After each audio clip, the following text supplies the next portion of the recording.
तो वो श्री राम को मैंने वचन दिया है, फिर उसका क्या करूं? भगवान को जो वचन दिया है तुमने, तो गर्भ में दिया था कि मैं आपको जाकर के केवल आपको भजूंगा, आपको प्राप्त करूंगा। तो आपने याद किया वो वचन? कौन सा वचन मानोगे? वो सब guys, this is Vijay Shinde from Hyderabad, Gujarat. तो फाइनली श्रीमती राधा रानी की कृपा से दूसरी बार मुझे वृंदावन जाने का सौभाग्य प्राप्त हुआ एंड मैं अहमदाबाद से उड़कर सीधा पहुंच गया गुरुजी की कुटिया में एक नए प्रश्न के साथ में। सो आज का जो वीडियो है पार्ट 2 है एंड पार्ट 1 अगर आपने नहीं देखा है तो मैं स्क्रीन के ऊपर आपको थंबनेल आपको दिखा रहा हूँ, उसकी जो लिंक है डिस्क्रिप्शन बॉक्स में आपको मिल जाएगी। सो पार्ट 2 में मेरा क्या प्रश्न था, क्या गुरुजी ने उत्तर दिया, आइए जानते हैं।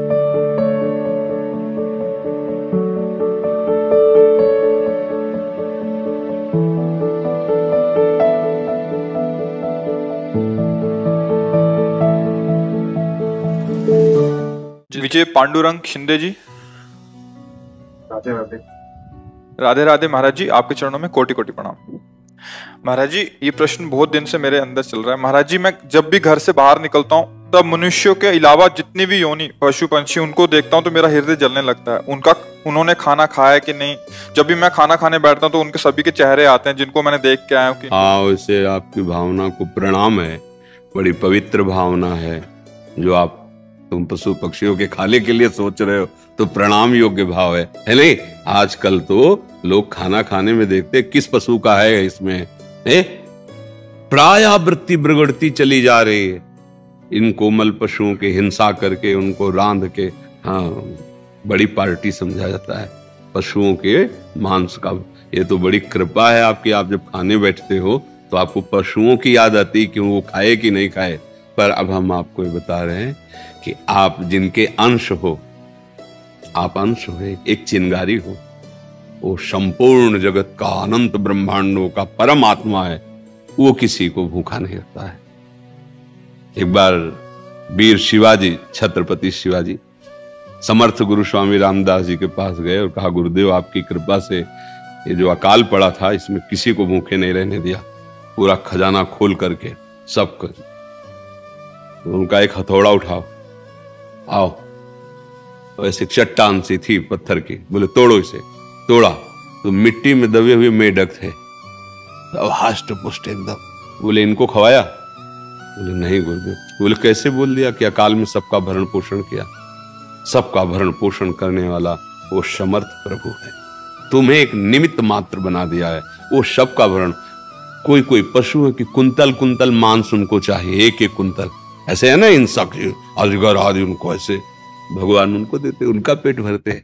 किसी को 2 चोंच चाहिए तो वो जल दे देते, अन्न दे देते, वायु दे देते, जिसको जो चाहिए। अभी थोड़ा अल्पज्ञ है इसलिए हमको ऐसा लगता है वो अनंत ब्रह्मांडों का भरण पोषण कर रहा है, वो स्वामी है सबका, वो महामहिमा में है। उसकी तरफ सोचो कि जैसे वो हमें थाल दे रहा है भोजन की, ऐसे अनंत ब्रह्मांडों का भरण पोषण, जिसको आप देख नहीं सकते, जिसको आप सुन नहीं सकते, वो भी ऐसे जीव हैं सृष्टि में आप नहीं देख पाएंगे, उनका भी भरण पोषण कर। वो एक छोटे से छोटे अणुअणियान महतो महियान, वो छोटे से छोटे जीव में भी आराम से शयन किए हुए है, बड़े से बड़े में सबसे बड़ा वो। हम जितने साव हैं अनंत ब्रह्मांड, उनके रोमकूप में वास करते हैं। दिखरावा माते तीन अद्भुत रूप अखंड, रोम रोम प्रति लागे कोटि कोटि ब्रह्मांड, ब्रह्मांड निकाया निर्मित माया, रोम रोम प्रतिवेद कहे। ऐसे भगवान सबका भरण पोषण, जैसे माँ की गोद में बैठा हुआ बच्चा ना, ऐसे अनंत ब्रह्मांड विराट भगवान की गोद में बैठे, तो सबको ऐसे देख रहे हैं जैसे गोद में बैठे हुआ बच्चा को पता है ना भूखा कौन है प्यासा कौन है, सब ऐसे भगवान सबको देख रहे हैं। सबका भगवान कर्म के अनुसार हिसाब किताब कर रहे हैं। जो चीजें हमारे माता पिता की प्रॉपर्टी से वो सब फ्री हैं, वायु, जल, तेज, देखो सूर्य तो थोड़ी देर लाइट जलती है, बिल जाता है, पूरे विश्व को प्रकाश दे रहे, कोई बिल देता है सूर्य भगवान का? पृथ्वी में वास कर रहे जल वायु सब फ्री मिल रही नहीं, भगवान की तरफ फ्री। अब जो हम चाह करते हैं तो उसमें योग्यता है, आपके पुण्य कितने हैं, आप किस योग्य हैं, वैसे पद मिल रहे हैं, वैसे सुख सुविधाएं मिल रही। आप पाप कर्म के हैं, वैसे दुख मिल रहे हैं, वैसे दुविधाएं मिल रही, विपत्ति मिल रही, बगैर जो भगवान की तरफ से सब फ्री है। कोई भी जीव भूखा नहीं रहता। हाँ, अब उसने ऐसा कर्म कर दिया, ऐसे अपराध कर दिए फिर वो दंड रूप मिलने। मनुष्यों को भी तो मिल जाता है जेल में, अब जो मिले सो खाओ, जैसे रखा जाए वैसे रहो, नहीं तो स्वतंत्र अगर अच्छे कर्म करो तो आप देखो कोई भूखा नहीं, कोई भूखा नहीं। सबको कहीं न कहीं से भगवान कोई चल के दे आता है, कोई चल के ले आता है, और जिसकी कोई व्यवस्था नहीं तो आप रूप बदल कर जाते हैं, पवाते हैं, हाथ जोड़कर प्रणाम करके पवाते हैं, बहुत दुलार करते हैं। वो आदमी समझ नहीं पाता कि कौन आया, तो उसको लगता है कोई भगत आया, तो भगत नहीं आता, जगत का मालिक आया था कि मेरे बच्चे तुम भूखे नहीं रह सकते, पक्का भरोसा हो या ना हो तो भी नहीं भूखा, ये भूखे मर गया ऐसा नहीं कह सकते, ऐसा नहीं कह सकते। वो विश्व का भरण पोषण करने वाला किसी को भूखा नहीं। तो इस बात से आप निश्चिंत रहिए, पूरी सृष्टि उसकी है। प्रश्न ये था गुरुदेव कि जब मैं खाना खाने बैठता हूँ तो सारे पशु जानवरों की पक्षियों की मेरे को मतलब चेहरे दिखाई देते हैं, तो मैं खाना खा नहीं पाता हूँ, हृदय में जलना शुरू। नहीं, अब इसमें समझो, आप बात समझो, ये अभी कोई ज्ञान थोड़ी हो गया, या ज्ञान की ही तो दशा है ना। इसमें हाँ, इसी को निवृत्ति करना है। उनमें सब में भगवान को देखो, सब रूपों में भगवान ही है ना, वो सब भगवत स्वरूप हैं, तो तुम्हारा कल्याण हो जाएगा। नहीं, एक पशु के ही प्रेम में महाराज भरत अगला जन्म हिरण का हुआ था, पढ़ा है, सुना कि नहीं सुना? नहीं सुना होगा। हाँ, गंडकी नदी में भजन कर रहे थे, तो हिरण के प्रेम में, हिरण के चिंतन में अगला जन्म हिरण का हुआ था। सब में भगवान है, सबका भरण पोषण वही कर रहे हैं। भाव सुधारो, नाम जप करो, प्रसाद भगवान को भोग लगा के आप प्रसाद पाओ, और ये बात करो, मन में सोचो कि विश्वात्मा भगवान हमारे अंदर पा रहे हैं तो सब चराचर जगत को प्राप्त हो रहा है। जब सुदामा जी के तंदुल पा रहे थे ना, तो पूरी सृष्टि तरफ हो रही थी। जब दुर्वासा जी को दुर्योधन ने प्रसन्न कर लिया चातुर्मास्य में, तो वो चाहता था पांडवों का विनाश, तो पांडवों ने एक सूर्य की बटलोई प्राप्त की थी, सूर्य जी को भजन तपस्या के द्वारा, कि जब तक द्रौपदी जी नहीं पाएंगी तब तक उस बटलोई से जो व्यंजन चाहो सब पदार्थ निकलेंगे, जितने को पवाना चाहो पा सकते हैं, पर द्रौपदी जी पा लें तो फिर उसमें कुछ नहीं निकलेगा। वनवास था 12 वर्ष का, तो दुर्योधन दुशासन ने दुर्वासा जी को प्रसन्न करके कहा कि आप हम पर एक कृपा करें। तो कहा बोलो, बोले जिस समय द्रौपदी जी पाले उस समय आप चले जाना अपने 60,000 शिष्यों के साथ, हमारे भाई का स्वागत स्वीकार करना महाराज युधिष्ठिर का, यही हमारी इच्छा है, क्योंकि जानते थे जहां जाएंगे और भोजन की व्यवस्था होगी तो सांप मिलेगा, नष्ट हो जाएंगे। वो गए ठीक उस समय जब द्रौपदी पाकर बटलोई पवित्र करके रख दी थी माज के। अब किसी गृहस्थ के यहाँ अगर संत आते हैं तो बनता है महाराज प्रसाद पाइए, आइए, तो यो तो धर्मराज है साक्षात, प्रणाम किया, अर्घ्यपाद्य अर्पित किया महाराज, तो उनका हम स्नान करके आते हैं, आप तैयारी कीजिए। 60,000। और द्रौपदी से पूछा तुमने पा लिया? बोले हाँ पाके पात्र मार्जन। वो शोक मग्न हो गए, होगा क्या 60,000 के लिए तो फल फूल भी हम इकट्ठा नहीं कर पाएंगे, बटलोई से होता चल जाता, अब द्रौपदी ने पा लिया, बचा नहीं।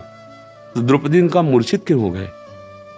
तो उन्होंने बताया ये तुम्हारे कहा, तुम एक बटलोई को, अरे जो अनंत ब्रह्मांडों का भरण पोषण करता है, तुम्हें उसकी याद नहीं आई? पुकारा श्री कृष्ण, पीतांबर फहराते आ गए, कृष्णा द्रौपदी मुझे भूख लगी। बोले समस्या तो यही है ला, 60,000 महात्मा भी है, उनको भोजन पवाना है, आप कह रहे हो भूख है। अब वो बटलोई जो वरदान वाली उसको तो धोखे, बोले लाओ तो बटलोई।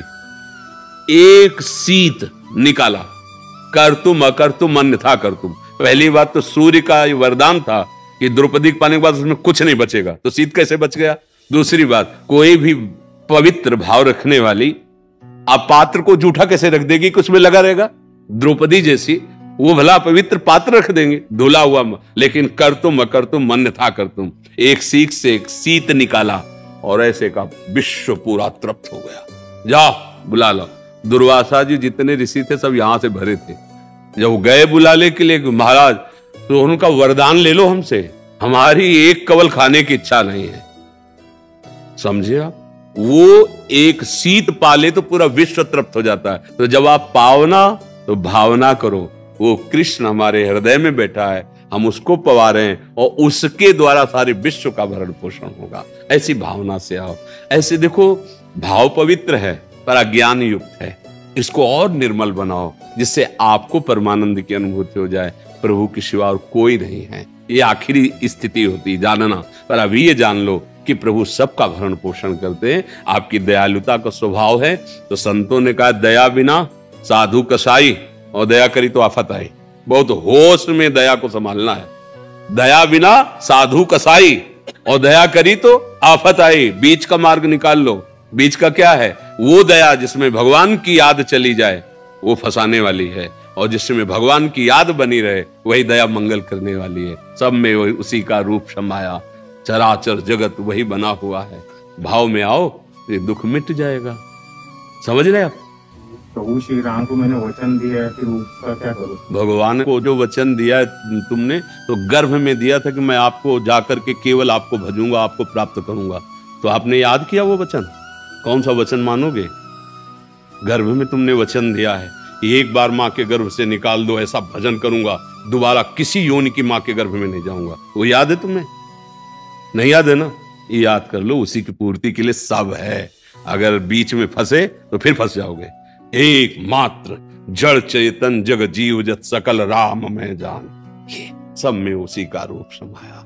भाव से चलो, भगवान सबका भरण पोषण करते। मुक्त होने आए हो, बंधने नहीं।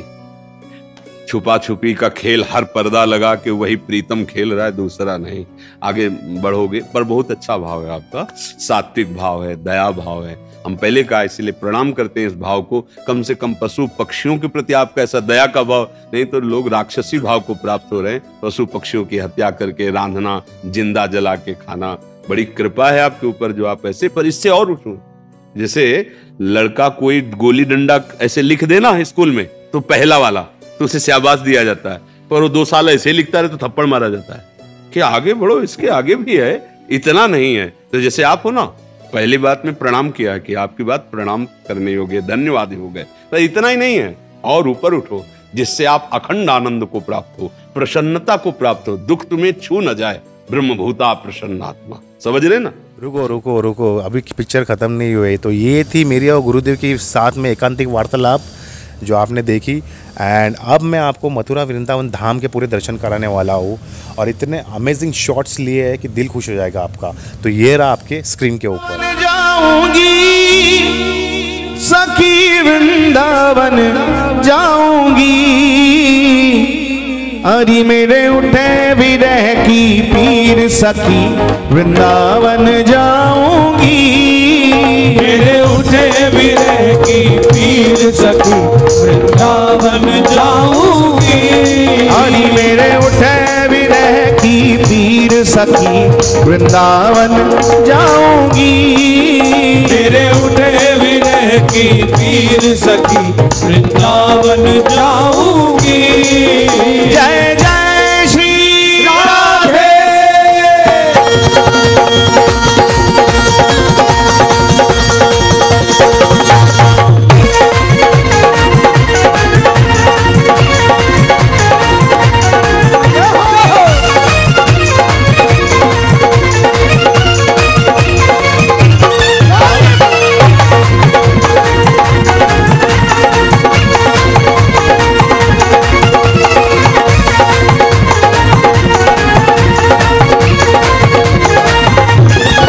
मेरे उठे विरह की पीर सखी वृंदावन जाऊंगी, हरि मेरे उठे विरह की पीर सखी वृंदावन जाऊंगी, हरि मेरे उठे विरह की पीर सखी वृंदावन जाऊंगी, मेरे उठे विरह की पीर सखी वृंदावन जाऊंगी, वृंदावन जाऊंगी सखी वृंदावन जाऊंगी, वृंदावन जाऊंगी सखी वृंदावन जाऊंगी, वृंदावन जाऊंगी सखी वृंदावन जाऊंगी, वृंदावन जाऊंगी सखी वृंदावन जाऊंगी। बाजे मुरली बाजे मुरली बाजे मुरली यमुना तीर सखी वृंदावन जाऊंगी, बाजे मुरली यमुना तीर सखी वृंदावन जाऊंगी, आज मेरे उठे विरह की पीर सखी की